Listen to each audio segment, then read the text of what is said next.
আজকে আপনাদের নিয়েই এই অনুষ্ঠানটি দেশ গড়ার পরিকল্পনা।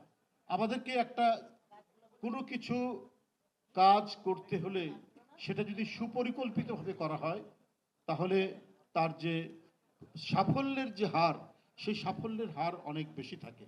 এলোমেলোভাবে কাজ করলে, ছড়িয়ে ছিটিয়ে কাজ করলে সেখানে সাফল্যের হার বেশি আসে না। আমাদেরকে তাই পরিকল্পিতভাবে এগোতে হবে। এখানে কিছু সম্মানিত মানুষ এবং গুণীজন কয়েকটি সাবজেক্টের উপর আপনাদের কথা বলবে। আপনাদেরকে ওটি শুনতে হবে ছাত্রের মতো। এই শোনার পর আপনারা নিজেরাই শিক্ষক হয়ে যাবেন।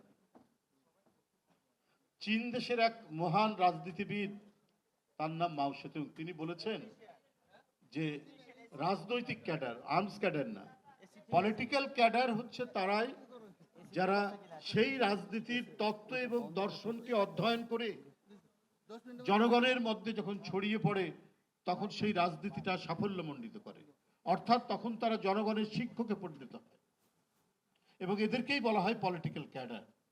তো আপনারা যখন এই প্রশিক্ষণ নিয়ে ফিরে যাবেন আপনাদের শিক্ষা প্রতিষ্ঠানে বা সর্বত্রই, আপনারা তখন শিক্ষকের দায়িত্ব পালন করবেন। সেগুলো কি?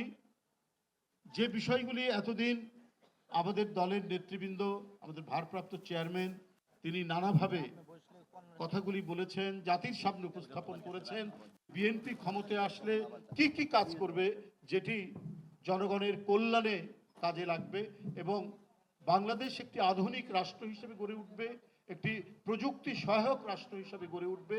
তার জন্য যে অভীষ্ট লক্ষ্য, সেই লক্ষ্যকে সামনে রেখে এই কথাগুলি, অঙ্গীকারগুলি তিনি করেছেন নানা সময়ে নানা বিষয়ে।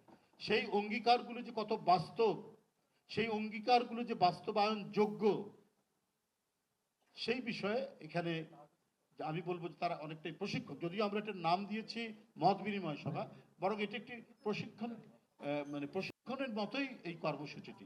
আপনারা ভালো করে শুনবেন, আপনাদেরকে প্যাড দেওয়া হয়েছে, কলম দেওয়া হয়েছে, আপনারা সেগুলো আসল নোটগুলো নেবেন এবং সেটাকে আত্মস্থ করে আপনারা ছড়িয়ে পড়বেন সারা বাংলাদেশে। এটাই হচ্ছে এটার মুখ্য উদ্দেশ্য।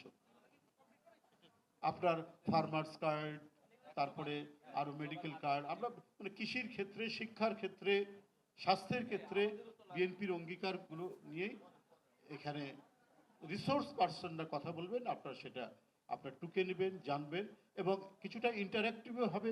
আপনাদের মধ্যে যারা বলবেন তাদের মিথস্ক্রিয়া হবে। অল্প সময়ের মধ্যে আমরা এক একটা পর্ব আধা ঘন্টার জন্য এখানে দেখি। সকলের প্রেরণার যিনি কেন্দ্র, উৎসস্থল, আমাদের সেই প্রিয় নেত্রী, যিনি আজীবন সংগ্রাম করেছেন মানুষের জন্য, গণতন্ত্রের জন্য, স্বাধীনতার জন্য, সার্বভৌমত্ব রক্ষার জন্য।